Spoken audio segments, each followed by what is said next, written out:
What's that? YouTube?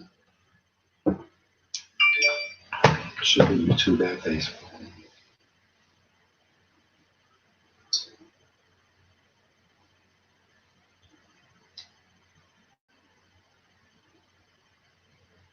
I'll go to YouTube.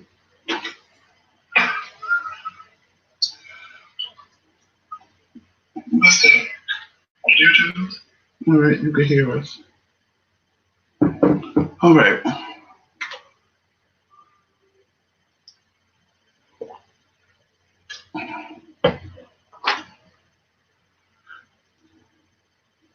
Hey, natural spirit.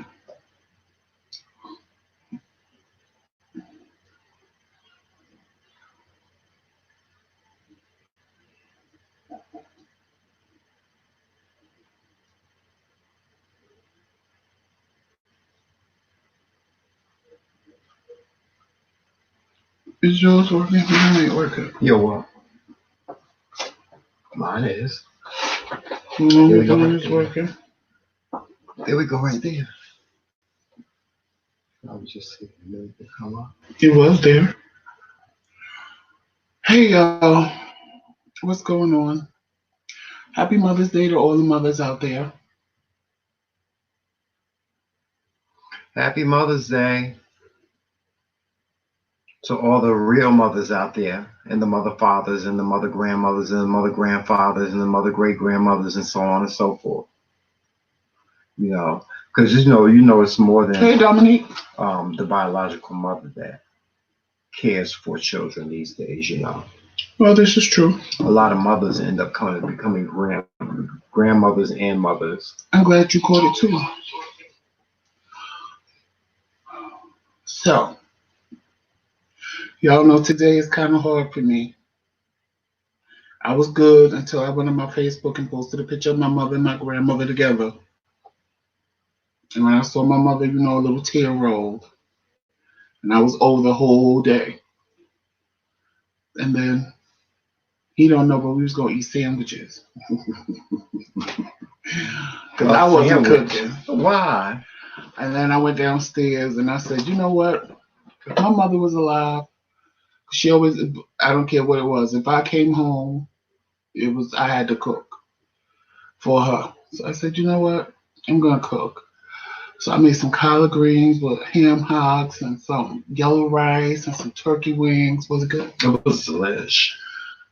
I said, that's the most I can do. Because she would have wanted me to do that. If there was no corona and she was still alive, she would have made me come see her. It would have been no question. It would have been, oh, I know you're coming to see me today.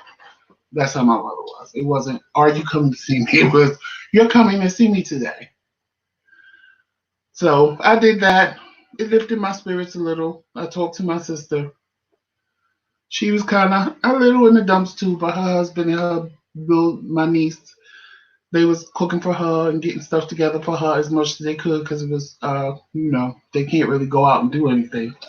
So it was all good. It was all good. Well, my mother's a whole totally different story. You gotta unwrap that whole box, but we ain't gonna do that today. Happy Mother's Day. Hey, Jaquil. I believe that's how you should say it.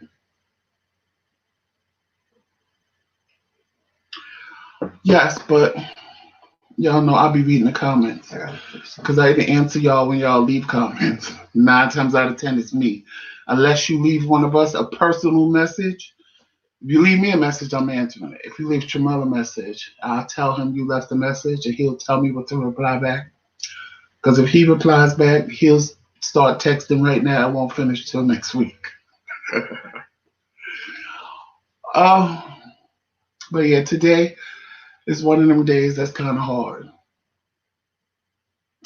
And like the day she died, it doesn't really bother me, but I get in this mood. And it's weird because I get in this mood, and then my sister, she'll normally call me, or my best friend will normally call me and go, "You okay?" And when they say that, I know I'm like, "What's today?" And then it'll dawn on me what that day is, and I'm like, "Oh, that's why I feel this way." So once they bring it to my memory, why I'm feeling the way I feel, I normally get my pep up. Because like I told somebody, another YouTuber today, they made their video, and I don't know how they got through the video because you could tell they were real emotional. And I left them a comment, and like I told them, I'm not gonna tell you that it won't hurt because it's gonna always hurt, but it just gets better. It does. It gets better. That's the only way I could say it. Is that it gets better with time, and you just gotta deal with it. I always think my mother wouldn't want me to know her was to know that she was a fun loving person. She liked to have fun. She always wanted to have fun. She would make you laugh in any given situation. And that's what picks my spirits up because when I'm feeling down, I'm like, she wouldn't want me to do this. Even when after her funeral, everybody came back to the house and they all sitting there.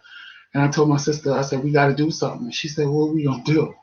I said, Mommy would never let this happen like this. And she said, true, but we not her. I said, well, I'm going to make everybody laugh. And she was like, well, good luck. So we sat there, and then honest to God, I didn't know in my head what I was going to do, what I was going to say. And then I just popped up with, oh my God, it's official. And everybody looked like, what the hell is he talking? I said, it's official. And they was like, what's official, Joe? I said, I am really a queen now because my mother's gone and I'm the oldest. So my sister's still a princess. I'm the queen. And they all bust out laughing. They were like, only you would come up with something like that. But I had to, because to know her was to know that she would have did something crazy like that. She would have said something crazy like that. Like when my grandfather died, it was crazy because she was going to the lawyer's office and do what she had to do. And when she left the house, when she was leaving the house, I said, you look a mess. I was like, you wouldn't be caught dead looking like this. You look a mess. And you need to fix yourself up and get yourself together. And she was like, oh, I'll do it when I come home. And I know she was real close to my grandfather. Well, I guess I was in the spirit because that day she ended up on People's Court in the little crowd. Oh, my mother. And we laughed at it when she came home. She's like, guess what? I said, what? Because, this was way before a cell phone, so she couldn't call me and tell me. She had to wait till she got home. She's like, guess what? I said, well, she said, guess who's going to be on People's Court next week? I said, People's Court. I said, looking like that? And she was like, well, you did warn me to tell me to look better when I left out of the house. She said, we was walking down the street because one of her friends went with her. And she was outside. Right, she was outside. You know how he be Okay. outside asking Yeah. people questions. And Yeah. she made sure she was constantly on the mic. And I knew it. I said, and I bet every time he asked the question, you snap. She said, yeah, I took the mic out of his hand. He told me to give him the mic back. I probably saw the episode and you realized it was your mom. You probably saw it 100 times. Mm-hmm. She videotaped it, and we laughed at that for weeks. Really? Because it was funny. It was more funny because when she left the house, I said, you look a mess. And for me to say you look a mess and her to end up on TV that day, it was like to know my mother is to know that she wanted the spotlight. Like if she was alive right now, I guarantee you she would make a trip to my house or tell us to come to her house because she would be sitting in front of this camera commanding an audience. Oh, God. And that's why my sister, every time she sees one of our lives, she always says, Mommy would be so proud.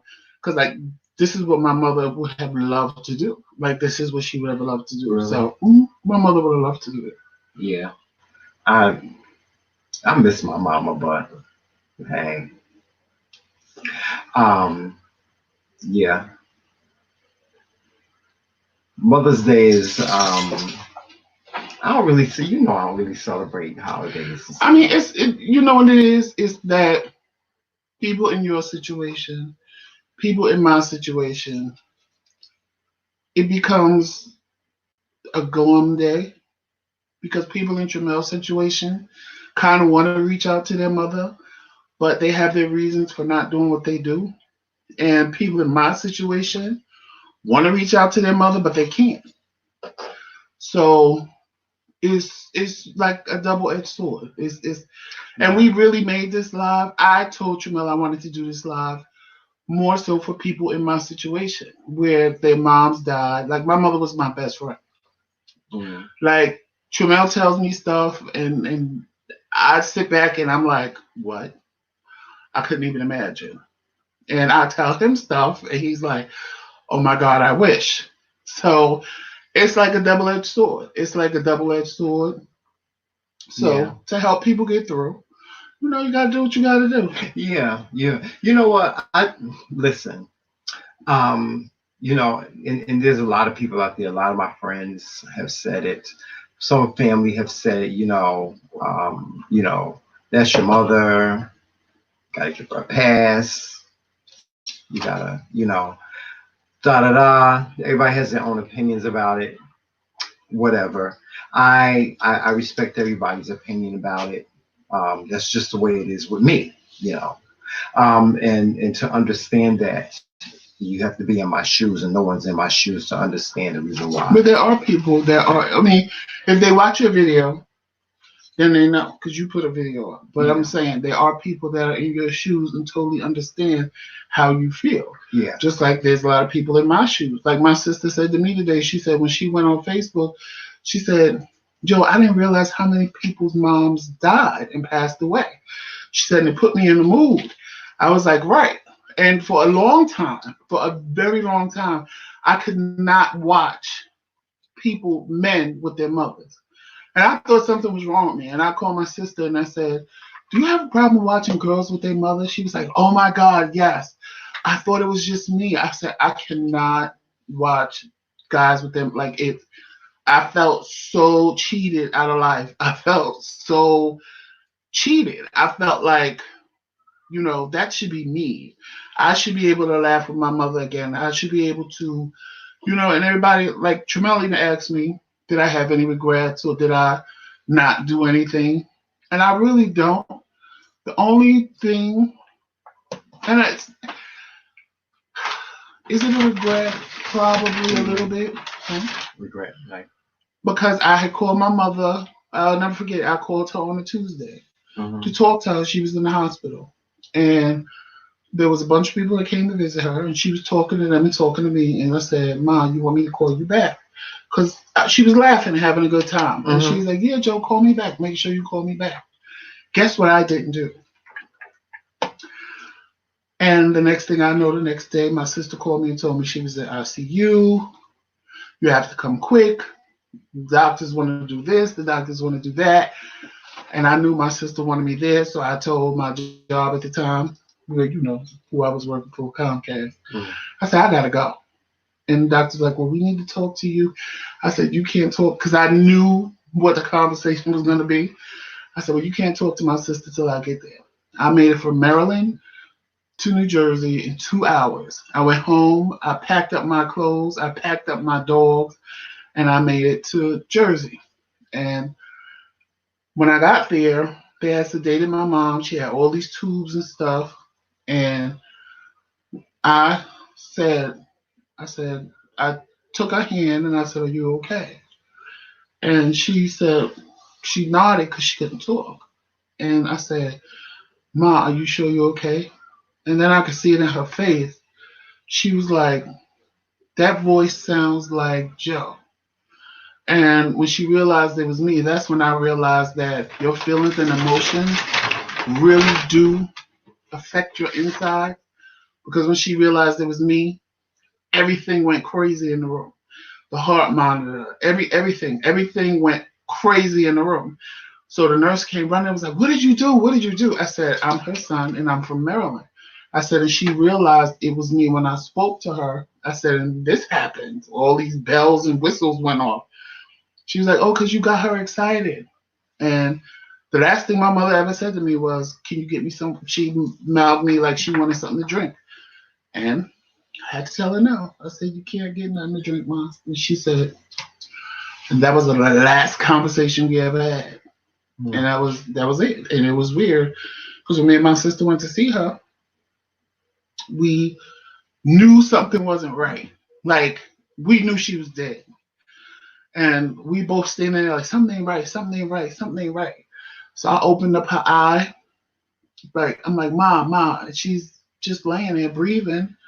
But I'm like, she gone. Like, I knew my mother's spirit was gone. That it was just her body laying there. It was crazy how me and my sister knew. And I told my sister, I said, she's only holding on for you. I said, tell her it's okay to die. She's like, I'm not doing that. I'm not doing that. I said, tell mommy it's okay to die. She was like, no, because it's not. I said, do you want her like this for the rest of her life?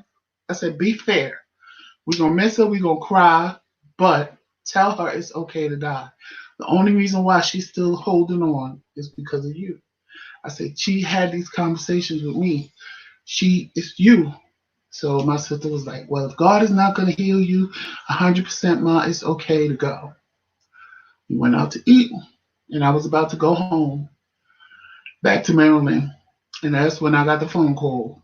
And I said, well, I knew she wasn't going to die with us and separate. It was like I knew the whole process. I knew my mother would not die with me in Maryland and my sister in Jersey.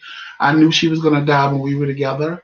And I knew that I knew it was going to be okay. The part I didn't know was that what she thought was going to happen actually happened in reverse. She thought that I would be okay and go on with living my life, and my sister would be the one, a mental case, and mourning and what have you. And it went in total reverse because my mother kept selling my sister wishes of I'm getting out of here, we're going shopping, and she would call me and say, Joe, listen, this is what I need you to do. And that's a hard phone call to get, that your mother's telling you she's dying without saying I'm dying. And I was the one that, up until my mom will be gone in 10 years in July. And I'm going to say up until 7 years ago, I didn't realize I was still mourning. I didn't realize I was still sad, not necessarily depressed, but just mourning, just not myself. And that happened because I had a whole stroke. Like, things happen for a reason. And I told Chevelle knows the story, but everything happens for a reason in your life. Nothing happens by accident. And I ended up having to live with my sister for like a year and a half. And when I did, that's when I got exposed. Because as long as I lived on my own, I could go to work and come home and do nothing but sit there and walk my dogs and watch TV and be in my own little head in my own little sunken place.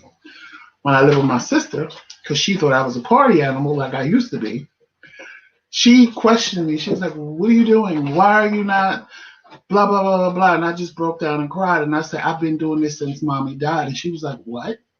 I said, this is what I do since mommy died. I just sit and watch TV.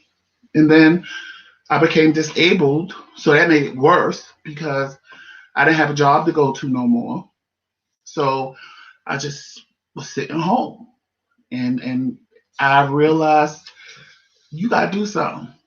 You jacked up. You clinging to people that don't want to be bothered with you because you just want the love or the attention or whatever I was looking for, and I had to fix that. I really had to dig deep inside myself and fix that. And in the process of that, I learned a whole bunch of stuff about myself. And that's why I am like, now that you can't go out, and now that you're home, y'all don't have to go through what I went through, meaning that you have to lose everything you have to come to this revelation. Now is the time to work on you and figure out what you want to change about you, what you don't like about you, so that you can change it, so that when you can get back out in the world, you can be the best you that you can possibly be. Mm. I always tell Tramel, if I didn't go through what I went through, we wouldn't be married right now. He doesn't understand the person that I became once we broke up. What is it, 20 years ago, man? 20 years. Well, we've been married for 2, so 18 years ago. He doesn't understand the person I became within that 18-year period that we were apart. I'm starting to, yeah. And am I proud of that person? I'm proud of the accomplishments that person made. I'm proud of some of the things I was able to do, but I'm not proud of the whole entire person I was. Because that Joseph didn't care. That Joseph said, fuck you, fuck it, fuck everybody. I don't care. I don't care about you. I don't care. I just live my life. And if it didn't make me happy, Well, we're fuck all it. human. We all go through things like that. We do. We all go through things like that. We all True. have dark times. We have good times. We have great times. We have highlights in our life. We have pivotal moments. We have all different types of things. We have times when we were evil. We were using our powers for evil. We were using our powers for good. We have just nobody's perfect. If there's no such thing as the perfect person. So, you know, um, You know what surprised around the corner? I was mad at that for a long time because my mother knew that I had dreams, and a lot of my dreams would come true because I shared that with her. And she would always say, I gave you the right name because you love coats and you dream a lot. And Joseph in the Bible, he had many a coats, and his dreams would be what God was telling him. So for a long, long time, I was pissed at my mother because I'm like, you know my dreams. Like, why haven't you come to me in a dream? Like, why haven't you? Like, for a long time, I never saw her in dreams. Now that I am on dialysis, I constantly see her in dreams, and I'm like, girl, I don't know why you're coming now because I ain't going nowhere with should you. she be talking to you? Yeah. They say when people have their passed on have talked to you, that means something. I They can't talk to remember me. exactly what it means. Some people say it means that somebody's gonna die, or it Her and means my that. grandmother come to me in And dreams, they talk and to you. Do you talk back? yeah, and I realized one day my mother wanted me to come somewhere with her. There's And some I meaning know to in a that. dream, I know when you see dead people, you're not supposed to go with them because And you're they're not taking supposed to you talk off. to them either. You're not supposed to be able to communicate with them. If you communicate with them, there's something And different. she kept trying to get me to go with her, and I was going to go. And I said, wait a minute. In the dream, I said, you dead. And why am I even here? Because I was in the house that I grew up in. I was like, why am I even here? And my grandmother, she would try to feed me stuff in dreams. And I'd be like, I'm not eating that. You're dead. Because if dead people give you food in a dream, that means you're going to die if you eat it. Um, So that was an old Southern thing. yeah. So my Well, grandmother Southern people tries to got a feed whole me. bunch of different My things that mother we go tries to by. get me to come with her. And I'm like, girl, that's not going to happen because my uncle, What she try to get you to come? I don't know. She just kept saying, come on, Joe. And I she was like, was at a no, I'm not table and stuff going. like that. No, she was walking away and wanted But me you to said come she with tried to her. feed you My something. grandmother tried to feed me What was she trying to feed this you? big red apple. I'm just saying. She just, I mean, it was just like when I was a little kid, she was sitting there with a bowl in her lap and she's cutting the apple and she cut it into a quarter and she caught it like she would when we were kids. And she's like, here, Jojo, eat this. I said, and I took it because it was just, and I said, oh, wait, no, you dead. I Mm. can't eat that. Like every time I go to do whatever they want in the dream, I always, you're dead. I can't. Like, it's like in my subconscious, it comes to me that they're dead and I can't do what it is they You want see, me to that's do. endearing to me because I don't have a like surprise around the corner was saying he think his mother just put up with him. That's how I feel about my mother. I feel like she's just put up with me all these years, and it just comes to you just come to a space in your life where you just don't tolerate that no more. And that's where I'm at with mine. If y'all want to hear that story, I have to go and watch the video that I did on why I erased my whole entire family from my life. Um, but I say that because I don't want to make this into a bashing of my No, mother or anything like that. Because let me be clear, I love my mother with all my heart, and just because you love someone does not mean that they get to run all over you. treat you any kind of way they want to treat you, belittle you, talk to you in your kind of way, disregard you, or just completely have no respect for you. Period. You don't get to do that and still be in your life. But So my mother would have done that to me if I allowed her to. probably, I mean, a lot of No, that's because why a it lot of just, mothers I do it is just because we never. as kids we allow it. No, And let as a me just kid, I say had this. no choice. No, no, But no, when I no. But got let me just say older, this about being gay and having parents that are against you, especially your mothers against you, because let me just say this to all you mothers out there, whether you be straight or gay, that have children that are gay. I want you to I want to be clear about this and get you to understand this. The one thing, the one support that we as gay men need in our lives, the one thing that we cherish and we put up on a pedestal is the love that we have between us and our mothers. It's not about, listen, fathers, totally different story. But if you have the support and the love of your mother and you're gay, that is like having it's like having a whole basket full of cookies, your favorite cookies. Mothers, like AW says, sometimes you gotta love them from afar. Yeah, you do. You have to love them from a distance, and that's what I do. I keep it very bad with my mother, honey, very from a distance, honey. I don't, and that's because I have ran out of just recourses, and I got tired of trying to please everybody and give everybody that they wanted to give, that they wanted me to give, and not giving what was reality, what was real, being I never felt I never had to be dishonest about who I was in my whole entire life, because when my parents asked me about who I was, I told them the truth. Now the way they dealt with it, totally different story. And yes, my mother didn't show up at my wedding either. So who was that person? Somebody said something about that. My mother didn't show up at my wedding either, although she was invited.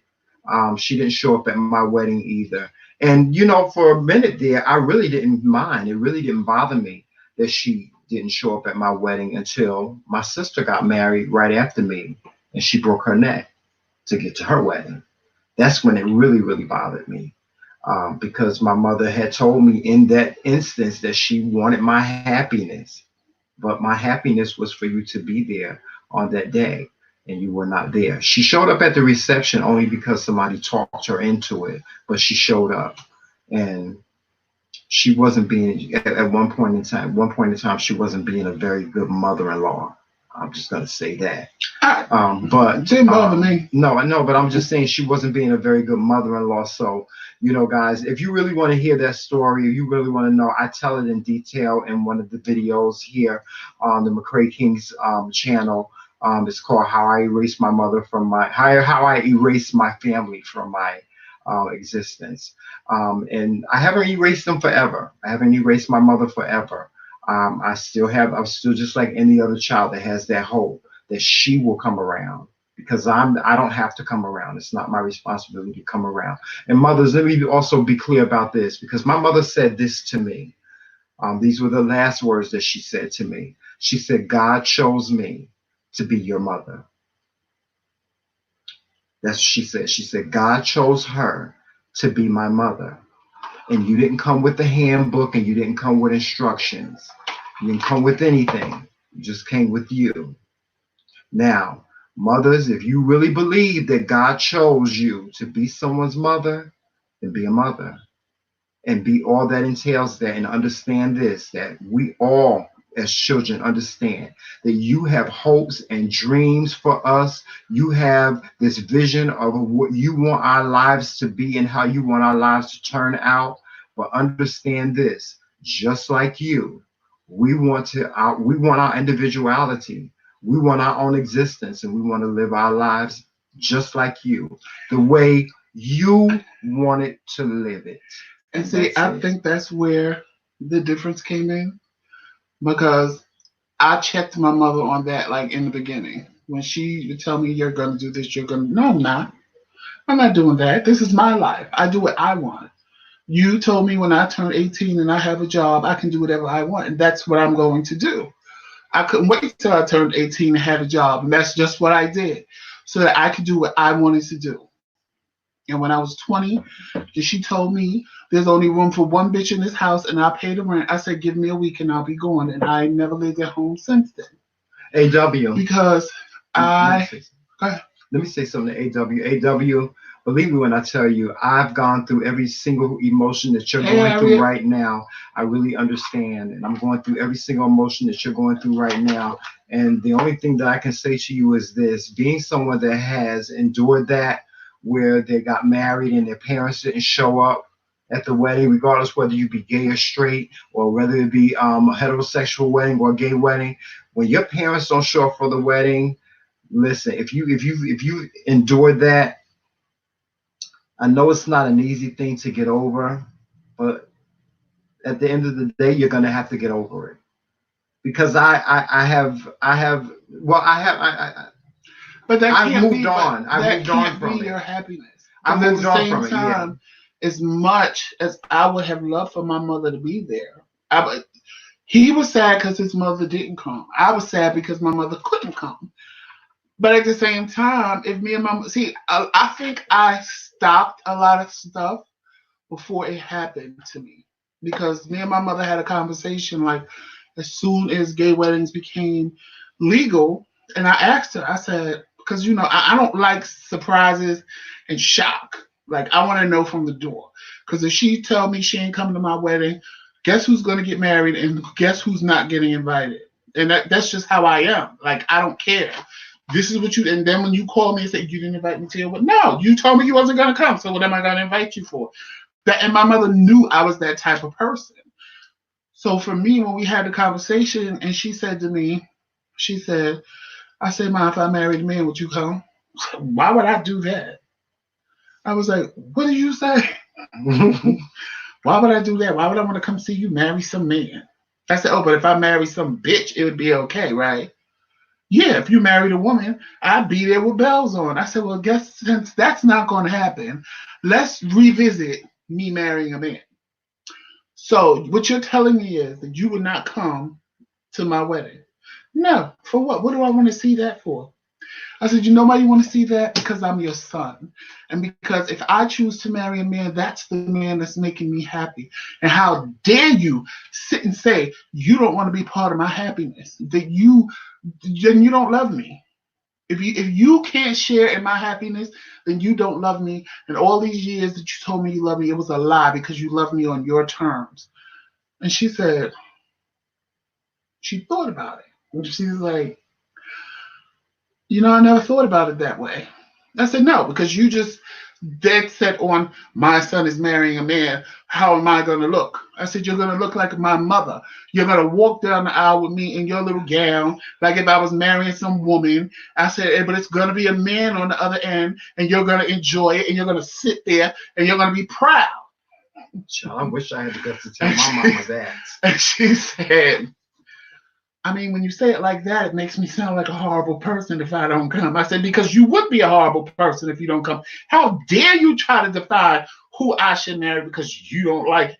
Like, these are the conversations I had with my mother. And because, again, I don't like surprises. And if she would have Yeah, stuck he to her really don't like guns, surprises. if she would have stuck to her guns and said, I'm not coming to your wedding, I promise you, if she was alive when me and Tramel got married, I would not have invited her.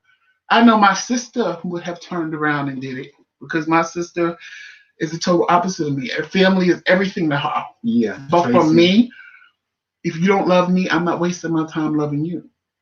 And that's just I've always been that way. And my mother used to laugh at And me I just got that because way. she would tell me, she's like, I love you, It Joe. just splats all over you and just She gets said, all I over love the you, place. Joe.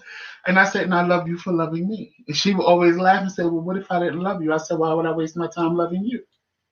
And she said, as much as I want to say that's mean and selfish, it makes sense. I said, it does. Why would I sit and love somebody who doesn't love me? Go live your life, I'll live mine.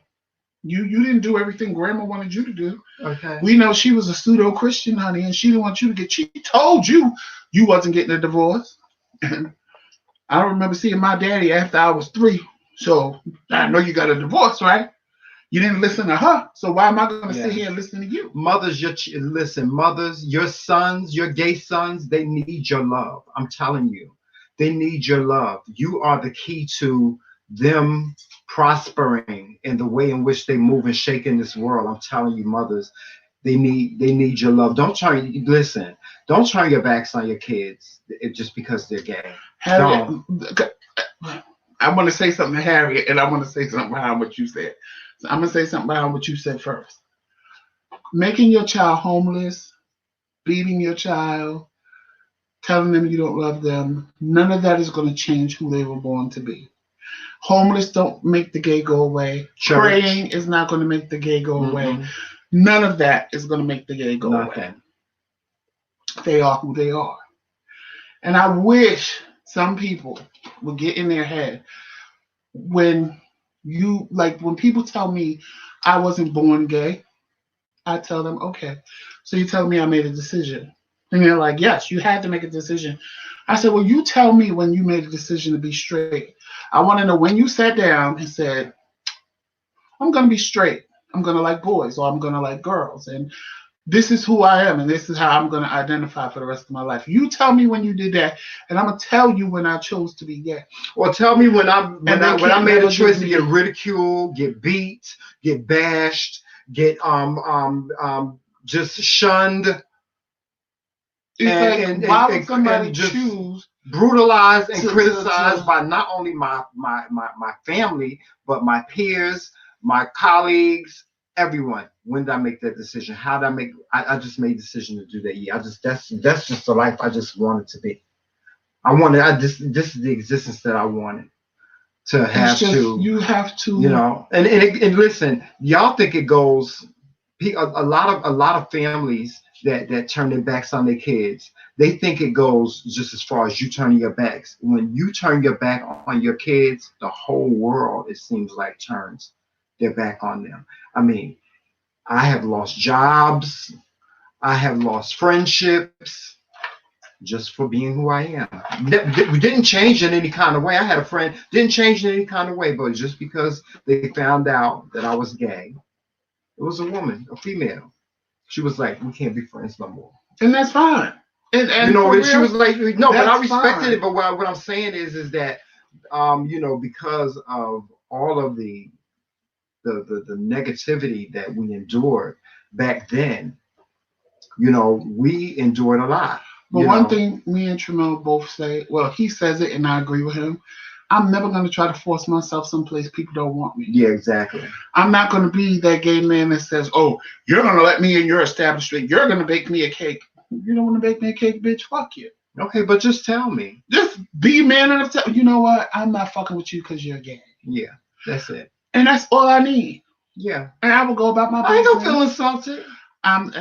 Now, tread lightly. Tread lightly. If you do it with respect. Yeah, you got to do it with respect. See, like, I'll walk away respectfully. Listen, just say, I just really, the LGBTQ is just really not my cup of tea. I'm cool with that. But don't come up in my face talking about I don't like queens and I don't like faggots and da da da. Don't do that, because that's what happened. Something bad will happen. Something bad. Even when we got our wedding cake, it was funny because we didn't want to say it was a wedding cake. We was just like, oh, it's just because cake. We were scared. Because we didn't know what to expect. We didn't know. And honestly, I knew this lady.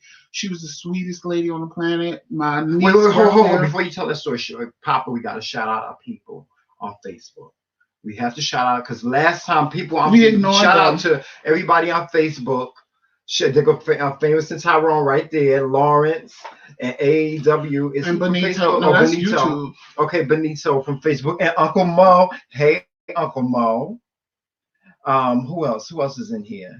From Facebook. But yeah, we have to. Our Facebook family. We always acknowledge our Facebook family because that's where we started at. We started on Facebook. Our following is there. Actually, we have more subscribers on Facebook than we do here. Did we do here, Lord Jesus? No, it's almost about even now. Yeah, because we have like 800 on each page. We have like 4 pages on Facebook. So we have like 800 people on each page. Yeah, count on individual pages. Yeah. But Harriet, spread the love. Harriet, it's true. My mother told me, she said, there's only room for one bitch in this house. And since I paid the rent, I said, give me a week and I'll be gone. And I never moved back. I never lived with my mother again. And I think it was the best thing for me. It kicked me in my ass to live on my own. And my mother knew One thing about my mother that she knew and she loved about me was two things. One, she loved the fact that she'd tell you in a minute, he ain't gonna stay mad long at you. He'll curse you out in 5 minutes, be like, I'm going to the store, you want something? Mhm. And Tramel knows that's me. I will curse you so far out and tell you go to hell and anything else I say to you. And when I'm done, I'm done. I'm not holding grudges. I'm not sitting there mad till Jesus comes. I'm not doing all of that. I said what I gotta say. I'm done with it. And the other thing that she loved about me was my mother would tell everybody, let me tell you something about my son. My son lives in his truth. He don't care. He Joe's going to say what Thank he you, want to say. Daryl. They'll He see you lives back in out his there. truth, and that's just what it is. And it's true. I live in. I've always. I have never, ever, ever felt anything was wrong with me. Like I listen to gay men, and they say, I think something was wrong with me, and I thought I never felt nothing was wrong with me. I swear to God, I felt something was wrong with everybody else. There was nothing wrong with me. God made me exactly the way I was. Now, church made me feel like something was wrong with me. Church made me want to grow up to be a girl because I knew I had feelings on the inside like a girl. So girls can like boys and not go to hell.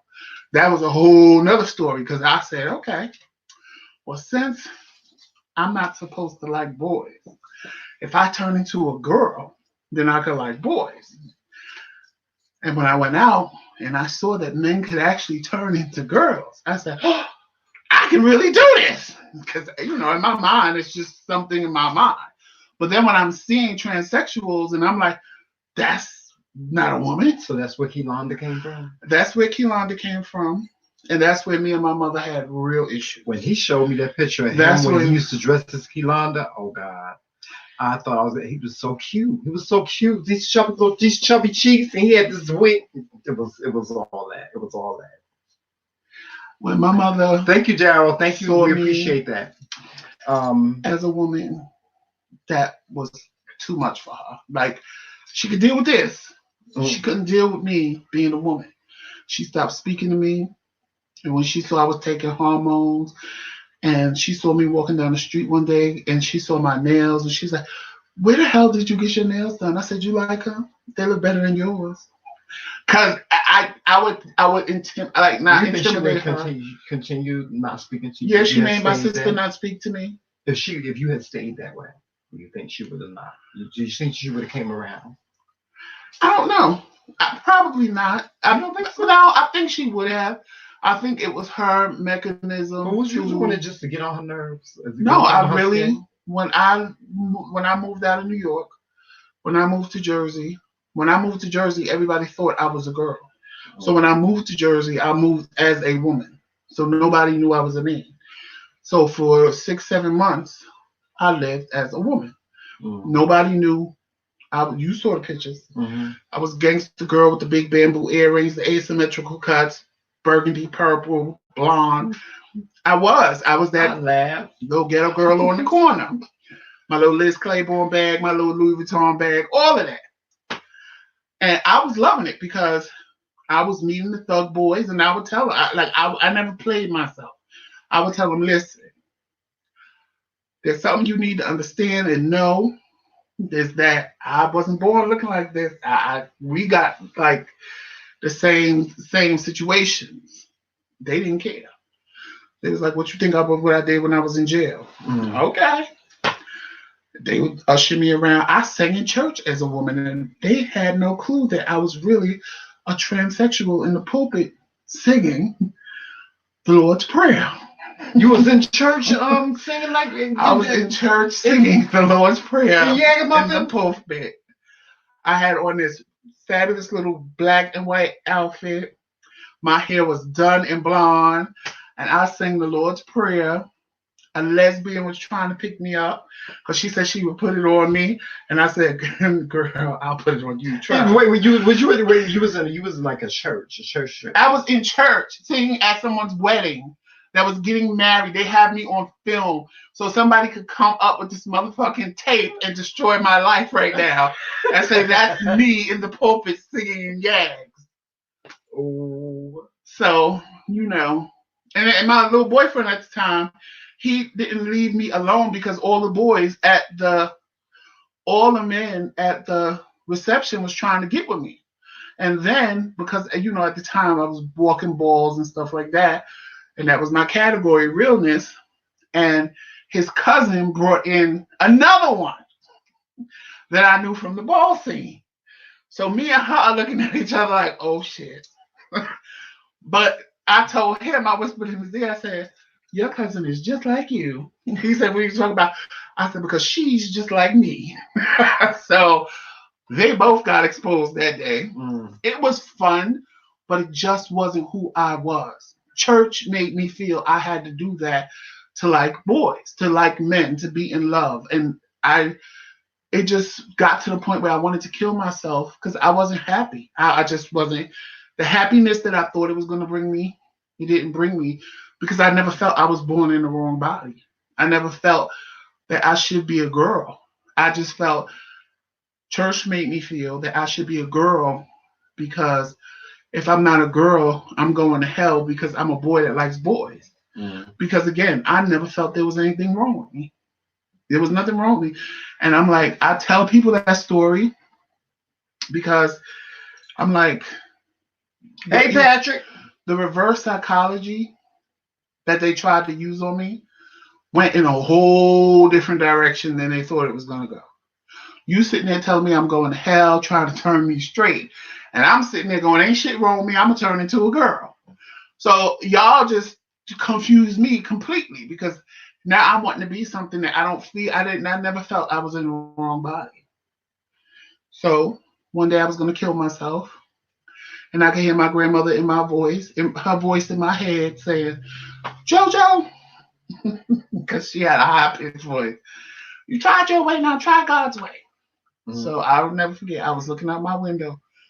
Matter of fact, it was up the block when we lived in Jersey City. When I said I used to live in it was that building.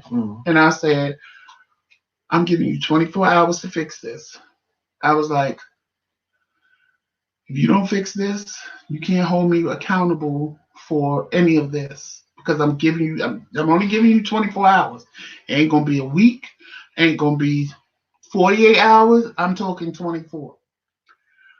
It was no miraculous nothing. I didn't feel nothing special. I went to bed. I woke up. I said, oh, okay. I felt different. I like the first thing I used to always do was run to the mirror to see if the hormones was taking effect because I would wake up with this beautiful glow and my skin was soft and supple. And I noticed that I got up and I didn't run to the mirror. So I'm like, okay. Like I didn't pay it no mind for real. And then when I realized, I said, oh, I didn't look in the mirror. And when I looked in the mirror, I was like, you really look like a girl. And it bothered me. And I'm like, well, damn, you work quick. I said 24 hours, and it ain't even really 24 hours yet. So little by little, I started getting rid of my clothes and the makeup, and I even dismantled all the trophies I won in the ballroom because they were for realness. And I was like, why keep them if this is a part of my life that I don't want? Rid of your trophies? I got rid of all of them. Somebody stole mine. The best thing was when I called my mother, she picked up, even though she wasn't talking to me, she picked up. She was like, what do you want? I said, I need you to do me a favor. She said, well, I told her, I said, I need you to take me somewhere, but I don't want to tell you where. I said, oh, she said, okay. She said, but I hope you ain't going looking like a girl. I said, no. So, because my own hair was down here and blonde, so I just would gel it back. So I got in the car. I didn't really know where I was going. I knew where I wanted to go, but I didn't know where none was. So I went on Bergen Avenue because I knew I was guaranteed a barbershop there. So she took me to a bar. She said, what you going to the barbershop for? I said, don't worry.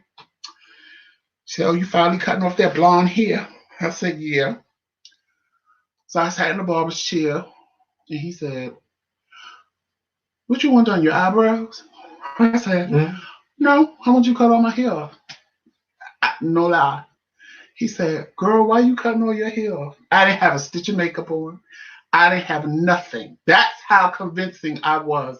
Like, you won't ever see me without this. Because if I do, I'm going to look like a lesbian. So you won't see me without facial hair. So he said, why do you want to cut up all your hair? It ain't damaged. He touched my hair like, it's not damaged. I said, I just want you to cut my hair off. He said, girl, I'm not going to cut all your hair. I said, well, see, that's the problem. I'm really not a girl. The next thing, all I heard was zip. He just cut it off. I guess he felt stupid because I would go places as a boy and even as a little boy. People would tell my mother, oh, you have two beautiful daughters. And she was like, I don't have two daughters. She would get pissed. She would be like, I don't have two daughters. I have a son and a daughter.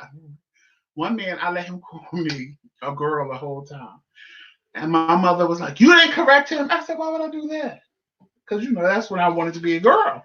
I'm like, why would I do that? And Wonder Woman. You're right. Listen, somebody asked a question. They said, how did you overcome the guilt from the church? Listen, let me tell you something. The one thing I do not feel, let me just say this, okay? Because I was a member of the Church of God in Christ for 28 years. I dedicated my life to that damn organization, the Church of God in Christ. And when my pastor found out that I was going to get married to him, they told me that I could not be an officer in their church. I could not be a deacon. I couldn't be on the choir. I couldn't do nothing. So you know what I say about guilt? I don't feel no guilt towards the Church of God in Christ. Fuck them. Fuck the Church of God in Christ. Well, for me, it was a little different. Because I'm a preacher's son. Not fuck religion, not fuck God, not fuck God, not fuck God, and not fuck religion. Fuck the Church of God in Christ as an organization. See, because if you are spitting out that hate still, that homosexuality is a sin and that it's wrong and that people are going to hell for it, you still spitting that shit, y'all still spitting that narrative in this day and age, then fuck y'all. Fuck y'all, because y'all done showed and proved so many times over and over what y'all about, and you about hate. Any religion that is about saying that somebody is going to hell because of who they are, you about hate. And you can continue to serve the God that you serve, but you don't serve the motherfucking God that I serve. I serve the real one. The real one. God is about love. That's what it's all about. Until people get that and understand that it's not about church, it's not about form of fashion, it's not about all that other bullshit. Till people get that bullshit in their fucking heads, then you're always going to be sadly misguided. Well, it's not just them, because I didn't grow up in there. I grew up in Pentecostal church. Period. I grew up in Pentecostal too, and fuck them too. Fuck all these denominations. My grandmother was the mother of the church. I went to church 7 days a week, so I just constantly heard that I was going to hell. And I heard that from age 6 to 16. I mean, I just always heard it. I don't care. But I never felt there was nothing wrong with me. And that's the thing that I guess they could not accomplish with me. I never felt nothing was wrong with me. I knew I was different. I knew because of church that I shouldn't have the feelings that I do, because that's what they kept embedding in my head, that I shouldn't have these feelings for boys. I knew from, oh my God, 6, 7. My father's passed on, Daryl. Joseph's father and him, they don't really. But the thing was, my father was. He asked your father still speaks to you. My father. Let me tell you about my father. He doesn't speak to. He does. It's not because he's gay. My father did not speak to me because I was gay, because I probably could handle that better. My father went to my mother when I was 3 years old. His father was a minister too. 3 years old, and my dad's a minister. Went to my mother when I was 3, and said, "My son is gay." And my mother said, "What? Why would you say that? He's 3." He insisted that I was gay. So when I was 21. My father, he would come see me a little bit when I was a kid. Here sporadically, he got married again and had another son. And I believe I told the story. Me and my brother we saw each other at his mother's funeral. So we knew we existed, and he would never let us intermingle. We knew each other existed, but he would never let us intermingle. My brother was jealous of me because I am my father's namesake. I'm jealous of my brother because I'm thinking he has a relationship with my father. And come to find out, when my father lets both of us meet each other, neither one of us have a relationship with him. And my brother is his spitting image and walked in his shoes and became a minister as well. So for you not to speak to either one of us, that speaks volumes on you as a man. I wish my father, I wish I could say my father doesn't speak to me because I was gay, because then I have a reason. But right now, me and my brother really don't have a reason why he is the way that he is, other than him telling us he came from a dysfunctional home and treating us like we're the father and he's the son and we should chase after him. Um, I wish it was because I was gay in a way, because then I would quote unquote have a reason. But my father told me, he said, don't nobody have no heaven or hell to put you in.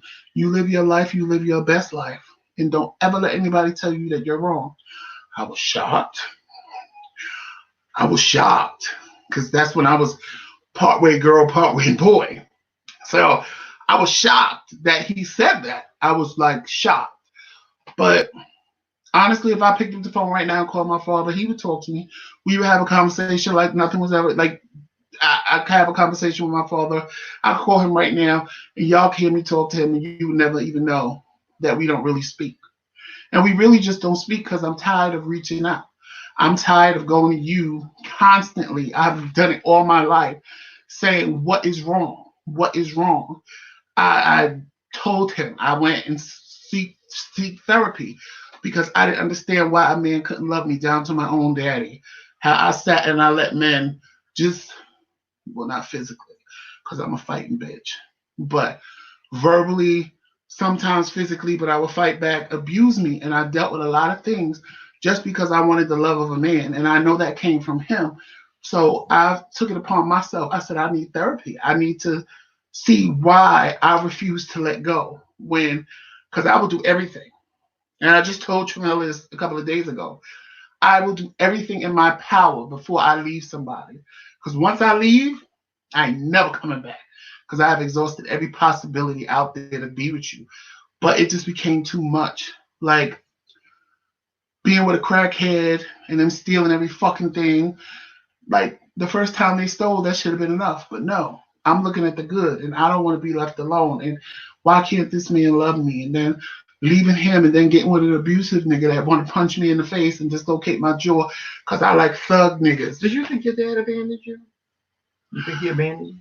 I don't know why he didn't want to be bothered with me. Abandon me? I didn't feel abandoned. I felt, what was wrong with me? Like, why you don't want to be bothered with me? See, I felt abandoned, Daryl. I'm the one that felt abandoned, and I grew up in a two-parent home. My mother and father tapped out on me at a very young age. I think when my dad realized that I wasn't going to be what he thought I was going to be, like a football player, a baseball player, he was like, please. And him and I, we never really had a lot of a big rapport.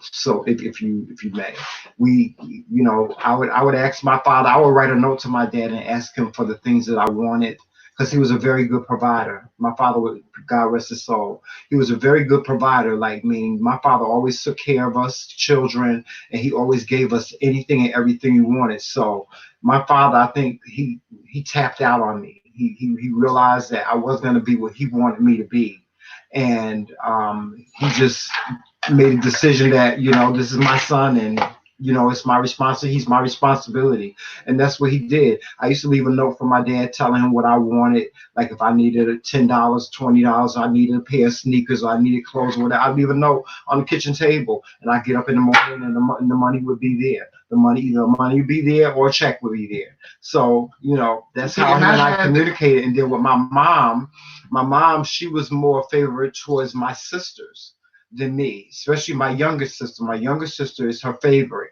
And that's another thing, parents. Don't pin your children against each other, because your children will end up hating each other, or worse.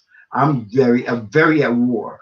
All have been at war with my sisters for the past 52 years. I've been at war with my sisters in one way or the other. Right now, I'm not at war with one of my sisters. I just don't. Her and I, she doesn't get the chance. She doesn't get to speak to me. Period. And that's because of my mother. Don't stop pinning your kids against each other, telling one is better than the other, or doing more for one than you do for the other, and not admitting that that's what you do. See, kids don't mind you doing that, but be man or woman enough to admit that that's what you do. That's what you do. You have one child that's your favorite. If you have one child that's your favorite, if you treat all your children the same, that's cool. That's the way you're supposed to treat your children. But in many black families, there's a favorite. That's my baby. That's the baby. That's my baby. That's the favorite one. That's the love child, the one that she remember when she went, oh, when she, yeah, that's the one. That's the baby. That baby was made out of love. That's the one. Be man or woman enough to admit that that's the baby. And yes, you give him more attention than you give the others. You spoil him more than you spoil it. Be man and woman enough to admit that shit. Because when you don't, that's when you pin your kids towards one another. That's when kids end up getting their ass whooped, threatened, or worse, killed. Because I've heard of those situations too. Stop pinning your kids towards one another. Stop doing that shit. Stop doing that bullshit. And you won't have to worry about your kids fighting amongst one another. Everything, I guarantee you, every family dynamic where children fight amongst one another is either one or both two people's faults. It's the mother, or it's the father, or it's the mother and the goddamn father. I promise you that. And that's because y'all favor another child over another child. Well, no, I can't say that. I speak from experience. No, because me and my sister fought because she just didn't know how to mind her business. Yeah. She thought she was my mother. If I came home from work, because I worked from 4 to 12, and I lived in New York, so I would come home from work. It'd be probably 1 o'clock. I'd take a shower, get dressed, and I'm going to the club. I ain't got to be to work till 4 o'clock the next afternoon. Well, me and you had the same problem with our sisters. Both our sisters think they can whoop our ass. Ma. Now, my mother got to be up at 5 o'clock in the morning to get to work. It's already like 2 o'clock in the morning. Ma, where is he going at this time of night? Why is he going? Wake up. And then, of course, me and her going to fight because, like, mind your business, bitch. Yeah, that's my sister, too. my baby sister's like that, too. And for some reason, and let me find this out. If anybody in this listening knows. If you a younger sister and have an older brother. Yeah. Or you could be what is with younger with a younger brother, sisters but a bigger and brothers? Brother. What's with younger sisters and brothers that have this heart? They get this heart where they think they can whoop your ass. Like my younger sister, that bitch thinks she can whoop my ass. She really thinks she can. Like she really think that once we see each other, we gonna square up, and it's not gonna happen like that. I had to ask my sister. Ain't gonna happen like that. I said, do you really think? What be going through your head when you tell me you gonna slap me? And what really be going through your head?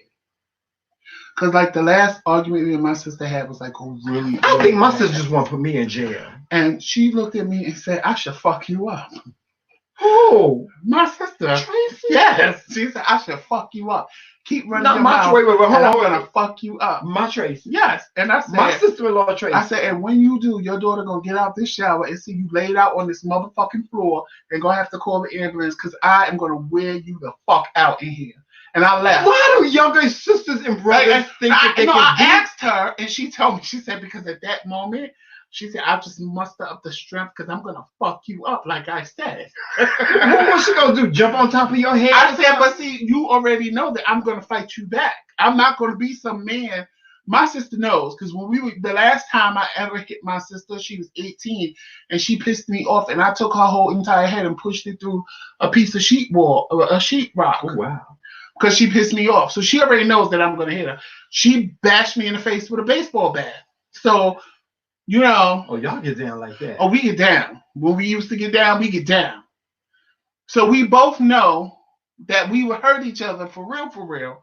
And the bad part is we'd be fighting each other like that. And if you came and said something, be like, don't talk to her like that. Or she'll tell you, don't talk to her like that. My sister too, but I'm telling you. I'm telling you, it ain't gonna go down like that. It ain't gonna never go down like that. I don't know why my sister thinks that she can beat my ass, but it ain't gonna never go down like that. That's why we don't speak today. It's because that heifer thinks that she can beat me. She really thinks she can beat the child. And see me, I'm like you nice. She got pushed through a wall. My sister would have been cut up in all I kinds know of my pieces. mother stopped the shit out of me. Yeah, well, I would have got the Shit, are you crazy? out of me. Put your hands on her. I don't play games like you can't do that with me. People can't. I People, was you know 21. what? All my life, and that's been the thing with me. The misunderstanding with me is that all my life people have been afraid of me because they see me in action. You know what I'm saying? They see me in action. Listen. That's why I don't argue. I don't do back and forth. I don't argue. That's why I didn't answer this question that somebody asked. I didn't answer that question because I don't do that. I don't do that. I don't go back and forth with people. I don't argue with people and stuff like that. To me, it's unnecessary. It's either listen, you don't like me, or you don't. You like me, or you don't. The last fight you want to fight me? Or you don't. Listen. We ain't gonna never go get into no argument session. Ain't gonna never be no argument. The last fight I had was I was in the bar. Speaking of, and I told the person. Speaking of, don't yell at me and shut the fuck up. Hold on, you got to show me your new birthday gift. Show me about your birthday gift. He surprised me with a ring. I'm so proud of myself because I can never, ever surprise him. I don't know how much y'all can see it, of course. I can never, ever surprise him. And I surprised him with that ring.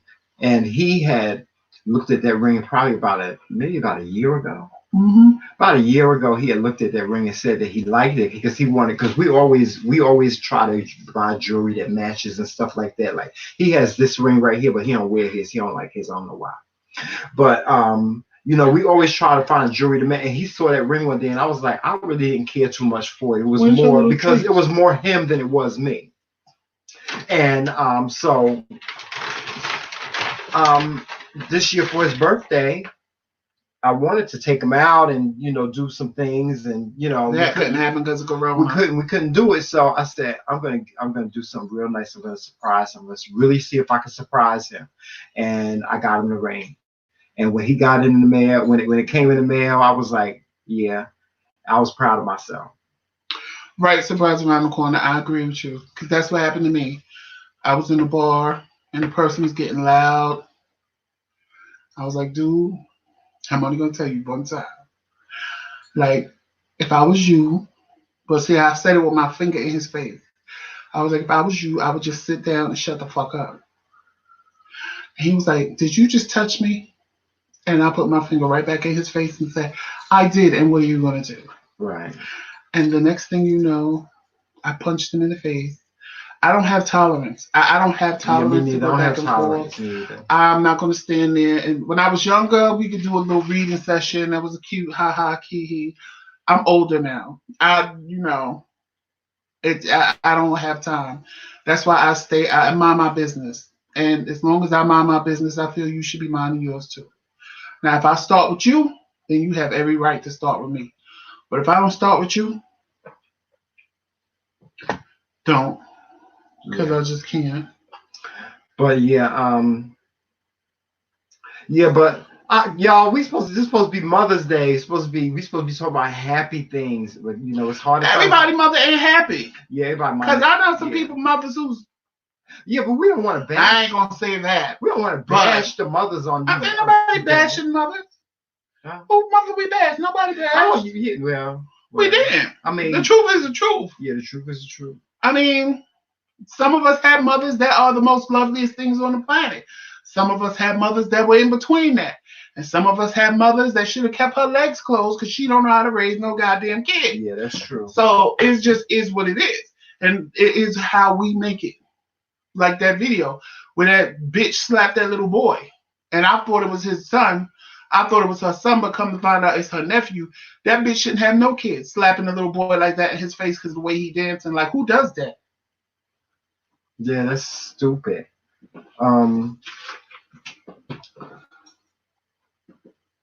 Yeah.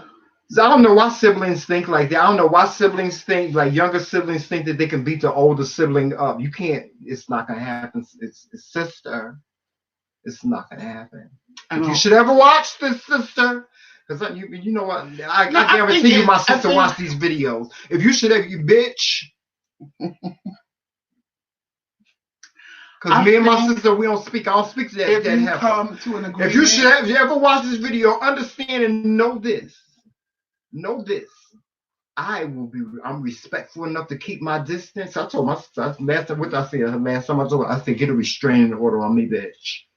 Because I'm telling you, I don't understand why younger siblings think that they have to come to an agreement. Because like me and my sister, that last argument we had, I tried coming to an agreement. we both crossed a line that we should have never crossed. And we didn't hit each other or nothing like that, but we said a lot of things that should have been said a long time ago in regards to our relationship as brother and sister, and they weren't. So once we got all of that cleared out and got all that little anger and stuff out, me and my sister honestly right now have the best relationship. I try. But also I know there are times when I just let her say what she wants to say, because I already know that if I say something, I already know. Some people, when you know, they go from 0 to 100 in 5 seconds, and what their triggers are, it's like, why bother? Why even bother? Like say what you want to say. You win. Yeah, it's because I don't have time for that no more. Like I said, I don't have time for the back and forth no more. Yeah. If it has to be that, then I'd rather just have peace in my life and leave you alone. Let you feel like call me a punk, call me whatever. Right. Let you feel like you want and go about my business, because at the end of the day, I know why I shut up. Yeah, I'm not. I don't have time for all of that. It's too much. It's too much for me mentally. Dealing with bipolar disorder and dealing with all that stuff, child. You got to deal with that. And the many emotions that you go through, child, you don't even want to. No. See me, I know I have a hand problem. Spun, slapped, and fucked up. Just spun, bam, just spun. You want to get spun, bam, slapped, wham, it's fucked up, yes, bam. And I know that when I lived in Georgia, that I should not have made. We're not violent people. We really aren't.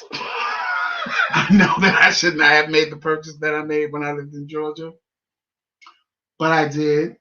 We talking about the house? No, the gun. So I that is locked away. One day I'm gonna tell y'all a story that y'all gonna pee your clothes, because somebody thought they was Charlie's Angels when we first moved in here, and they thought somebody had broken the house. Instead of waking me up and saying, how do you use this, they took it upon themselves. Ain't no time to wake you up. Get the little, the little piece and go investigating through the house. I was gangster, so I was gangster. Now, mind you, the crime rate up where we live is probably like 3. So I don't know who's breaking in the house. Because there have been times where we forgot. I had the gun. I had it down like this, and I crept down the stairs like this. Like he was on a cop show, and then gonna tell me, held the damn thing up. Gun is so light. It was no clip. He ain't never put the clip in the gun. So if somebody was in the house, he was gonna be dead, and then I'm gonna die because I hit him with it. He got the most important part downstairs, and I got the other piece up here, and I can't just throw a bullet at him with it. You could have. Y'all, and you know what? What do you think about this young man that was killed by the police earlier this week? Which one? I saw the video. The light skinned one. The light skinned, the one that was on Facebook that was in Live. The car. Yeah, right. I saw the video. I was a little agitated with the young man. That was that long video you was watching. Yeah. I was a little agitated with the young man as I was watching the video. Now, do I think that he deserved to get killed? Nobody deserves to get killed by the police. Let me just say it. Nobody deserves to get killed by the police. Now, if you shoot at them, that's one thing. But this is what I don't understand about our young generation, our young people. And I say this about our young people, and I know I'm not discounting the middle age or the older people that are doing it, because they're doing it too. But this is what I don't understand about young people, about millennials, is that they don't value life. And I'm not talking about all of them. I'm talking about my people. I can only talk about my people because what color am I? This is what color I am. So I'm talking about my young black brothers that don't value life. They still continue to want to have these dreams of being a drug dealer or being a point prover. You know what? I don't even think it's that. Well, hold on, let me finish. But being a point prover, and let me just say this about point proving. This is because 9 times out of 10, a majority of the brothers that get killed in the streets is because he either disrespected somebody or somebody felt like they had to shoot him to prove a point. And let me tell you something: the world ain't got no time for point proving. It don't have no time for point proving, because after you done proved your point, and after you done shot this brother down like a dog in the street just because you want to prove to him you was better than him, or you was better than him, or he was on your turf, or whatever. After you done that, where you going? Where you going? No, I don't even What kind of life you gonna have? Where you going? I don't think it's that. I think they think that it's not going to happen to them. I think they really think. Oh, they know it's going to happen. No, I think they think in their mind that they're going to do like him. He's just running around, letting the cops chase him, and he thought when he got out the car with his hands up that was going to be that. And yeah, you got out the car and thought it was going to be cute, and when you got out the car with your hands up, they shot you dead. Yeah. Because at the end of the day, you're a black man. White boys can do that. White men can do that and get away with it. Black men cannot do that and get away with it. And that's the problem with millennials. An older black man would have pulled his ass over and his hands would have been out the window already, going, don't shoot me. I ain't got nothing. I don't understand why you pulling me over. These young boys think it's a joke. They think, I've watched them taunt the police, and then they, lay down and think that it's over, or they put their hands on their head after they done taunted the cops, and they still get fucked up because they think it's not going to happen to them. They think that they can say whatever they want and they can do whatever they want, and just because, people got cameras, but after you got a broke jaw and you busted up, who wants all of that? Right. To sit and watch a videotape, and 9 times out of 10, they're gonna get away with it. Right. Like everybody's so happy that they arrested those 2 white men that killed a black guy in the park jogging. They always arrest them. They arrest everybody. Everybody that kills a black person gets arrested. But look at what happens. But I'll get happy when you tell me they sit the rest of their life in jail. Then I'll be happy. Then justice has been served. But for you just to arrest them, and there's some white supremacist Christian group comes up with, they were doing the Christianly thing, they're God-fearing men protecting their families, let them out of jail, and they got to GoFundMe. Like, are you serious right now? Like, really? But y'all want to play. So when y'all play, this is what happens. Yeah. The man jogging, there was no reason for that man to be dead. Who the fuck are you to make a citizen's arrest? You ain't shit. Just because you used to be a cop, you ain't got no badge now. Right. That's the problem with Karen and Bob and you can say white people because it's not all of them. We ain't talking about all of them. We talking about some white people. That's the problem with some white people. They making a citizen's arrest because you don't belong here. Really, bitch? Well, then why the fuck you here? I'm here for a reason. You know what? I would love for one of them to make a citizen's arrest on me. I would go right with them. And turn the whole. I'll turn it. I'll just go and turn it. Shot. No, because you know what? The one thing they do, they don't never get the right black people. Yeah, they don't. They always get the educated black people. They always get the black people that have a reason not to go to jail. Or the ones that hold that don't got a can of whoop ass in their back pocket. Right, they got a reason not to go to jail. Yeah, because I can't. They don't get the ones that when they eat a can of whoop ass. They don't get the ones that when they grab them and say, "I'm making a citizen's arrest," they slap the shit out of them and their little white heads spin around like motherfucking exorcist. Because who was the girl that was calling the police on the men in the park with the grill? I'd have slapped the shit out of them. Right, you calling on people I'd have spun her ass. That have a life, that don't mind, that don't want to go to jail. Yeah. Get one of these black people, they ain't got nothing to lose. They ain't got nothing to lose. Or a crazy bitch like me or Tremel. Oh, yeah. That if you put your hands on me, I swear to God, I'm gonna beat the shit out of you, and I will go to jail. You are public enemy number 1. Happily, because you put your motherfucking hands on me. Y'all just, I don't like talking about stuff like that because it annoys me. It annoys me too. Yeah. And it gets on my nerves. I hate having the black-white conversation because, but you know what, and sadly, it's being brought up at this time now. There are black men in this country right now that are fearful of getting arrested because they're wearing a mask. 2 men in North Carolina, and we have to wear masks. got escorted out the store by the police because they refused to take off their mask. But bitch, you left You left the white man in the store with the Ku Klux Klan hood on, right, and didn't say a motherfucking word to him. But I'm not taking my mask off. I'm not taking my mask off for you. For you to give me the coronavirus? Because I don't know if you got it. You don't even know if you got it. Because how many people in this country have been tested? Mm-hmm. You don't even know you got it. So you think I'm gonna take my mask off just because you want me to take my mask off in the motherfucking store? Bitch, you must be out of your absolute mind. You must be out of your ever-loving mind. And I would have done exactly what those men did. They just decided to just leave the store. Right. They just I would never shop it. I would never shop there again. That's my punishment to anybody. Any business, black, gay, whatever your reasons are, I'm not gonna fight you. Like when we went to that doctor's office. Yeah, I'm not gonna fight you. After I had the stroke and the bitch refused to help us. At first I'm going, is she refusing to help us because I'm black? Or is it because I'm gay? And then I put two and I said, it's not the black thing. It's the gay thing. Because I listened to the question she asked me. And if it wasn't for me just having a stroke, I would have lit that bitch on fire. I would have lit her little Christian ass on motherfucking fire. But my blood pressure was so perfect that day. It was like 116 over 40 something.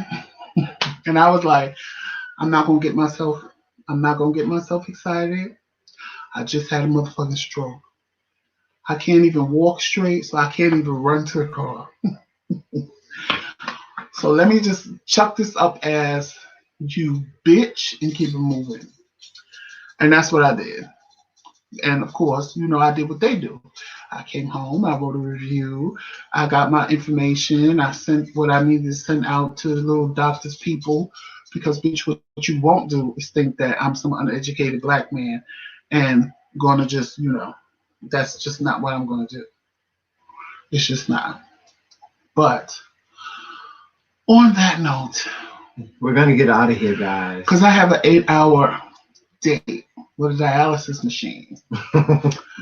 Yes. And I hate when I wake up and I'm still stuck to the machine. I hate that. Yes. I like to be on the machine, wake up, and at least if I only have 5 minutes left, have 5 minutes left. But if I have like an hour left, I kind of lose my mind. But we thank you guys for joining us tonight for Sunday night. We didn't get to our questions, but we'll probably do another show early double this questions week. On Thursday, or else we'll probably do. Well, we might do a coffee with the Kingz. Yes. Please stay tuned. I have a review coming up on this new device that I bought called. Let me put it in here. It's called the Power Legs. Yes, I did a review on this, and so you'll see that. Oh Lord, I'm gonna turn the damn thing on. Lord Jesus, turn it off. Stop. There we go. Okay. Yes, I did a whole review on it. It's a great product, and you'll hear everything I had to say about it. I'm gonna upload that video tomorrow. There was a car conversations, but now it doesn't make sense to put it up because it was a car conversations. It was telling you about the video tonight. Yeah. Yes, you'll see that review coming up. And guys, like I said, we'll be back next week. Please make sure that you like, subscribe, share. Well, this week. It's Sunday this week. Yeah, this week or whatever, child. Y'all know what I'm talking about. You need to get it. But make sure you like, subscribe, comment, and share our channel to everyone that you possibly can. Share it with the masses. And also, if you wish to donate to our platform, our Cash App is located right at the bottom on the ticker. You see it? It's the MKingz. That's what our Cash App is. And no, Joseph, I went back in and I corrected the spelling because there was something spelled wrong in there. But guys, know that every single dime that you donate to us is going to the cause, i.e., as you can see, the one thing that I really hate about doing these live shows is that you don't get to see us in real time. Like there's a delay. And that is because the cameras are really bad. But because of your donations, we were able to get another camera, and as you can see, it's on its way. It's on its merry little way. I don't know if you can see that in there, but it's on its way. We have a new camera that we bought with the money that was donated by some of you people at the round table. Some of you knights at the round table donated money, so we used that to buy a better camera. So hopefully this camera will show us, it'll be better for us. So thank you for all of you guys that have donated to the cause. And you know, anything helps. $5, $10, $15, $20, $25, $30, anything, $100. You can even go onto our Amazon wish list and purchase any of the items that we have on our wish list for our McRae Kingz studio. Well, how she said? Hmm? Well, how she said? What? You could purchase a prayer kit for $130. No, we ain't got no damn but you prayer just kit. sowing a seed. Yeah. If you want to sow it, and we take seeds too. If you want to sow a seed, you can sow a seed over here too. And I'm gonna sow it right into the McRae Kingz account, and we're gonna take that and we're gonna buy a better piece of equipment. Like the equipment that we have, it suffices, but it's not the equipment that is up to date and up to par for us to do all that we do. As you can see, even looking at the green screen in the back, you see all this stuff right here. I got to get the lighting right and stuff, guys. We're doing all this stuff on our own. I mean, I'm doing all the technical. Joseph handles all the other stuff. So when you send the emails and the questions and all that stuff, Joseph responds to all the comments, and he gets all the emails and stuff like that. And we come together and we have a meeting about all that stuff. So that's a little behind the scenes information for you. So if you ever want to support the McRae Kingz, there's our Cash App. It's the MKingz. Like I said, every single dime that we get from you guys goes into the McRae Kingz platform. With that being said, we're going to sign off now, guys. We appreciate you joining us for the Mother's Day edition. Happy Mother's Day to all the real mothers out there. And remember that God chose you to be that child's mother. So be a mother. So act accordingly. Yes, and act accordingly. So with that being said, if Joseph is done, I'm done already. So Joseph, you done? No. Oh, you're not? You got something else to say? Yes. Okay, well go ahead and say it. Hurry up. We got to get on out of here. I know you ain't rushing me. No, I'm not rushing you. I'm just saying, come on, let's go. I'm trying to find somebody. Who you trying to find? Oh well, I don't want to miss nobody, but anyway. Well, if we miss anybody, please forgive us. We don't mean to. If I missed anybody that I shouted out. Oh, and I just got to shout out all the content creators, all the great content creators that shouted us out last week. They gave us a shout out. Thank you so much. Or they gave us a shout out, period. Or gave us a shout out, period. People like Daryl Moore. Thank you so much, Daryl Moore. He always gives us accolades. He always gives us great advice. Shout out to Wiley, the Wiley Show. Wiley, he always gives me great advice whenever I speak to him. Shout out to Armand Wiggins. Shout out to the Queen Mother, T.S. Madison. I don't recall all these people giving us shout out. Boy TV. I'm just shouting people out. Well, shout out to people that give us shout outs. Yeah. M&J Mukbang. Yes, M&J Mukbang. Shout out to them. Are we doing that challenge? When they tell us what it is. Oh, you wait until they tell us. Burns Junk Closet. Shout out to you. Thank you for letting me on your platform to discuss my platform. And shout out to Lips. Shout out to, you said Daryl. Yeah, Daryl Moore, yeah. And Surprise Around the Corner. Oh, yes, and Surprise Around the Corner. Well, Surprise Around the Corner is like my brother. He's like my little baby brother, you know. Now, anybody else you want to say, that's on you. I don't name names that don't name me. I just name those people because I watch them. Nice. You know, I watch them and I look up to them. I watch people too. Yeah, so shout out to all you content creators out there. And now I will say shout out to B Loves Live. Because I like her. But she don't watch you. You don't know that. Well, you don't know the other I can get her to say my name on her channel. Because I know how to get her to say my name on my channel. Don't be judging people because you don't want nobody judging us. Don't be judging people. I ain't judging nobody. Don't be judging people. I'm just saying. Like I said. Shout out to all you content creators out there. It's hard out here for a pimp. It ain't easy. And on that note, We get ready to sign off so he can go on about his business. And get the clunk out of my blood. Because I don't want to spin him. I don't want him to get you don't want to get slapped spun and fucked up. And fucked up. Yeah, whatever. In front of people. Who? Who gonna spin me, boo? Me. Who gonna spin me? Me. Lies for the in front of the company. Anyway. In front of the motherfucking company. Well, it still ain't happening. The camera's rolling. Roll it. Because I'm trying to not embarrass you. Roll the camera. Exit stage left. But if you want to be embarrassed, you can be. Anyway, we're going to get on out of here. Please make sure that you walk in peace, love, and sunshine and happiness and all those beautiful and great and wonderful things. Happy Mother's Day. And remember, it's always Team McRae. All damn day. Smile for the camera.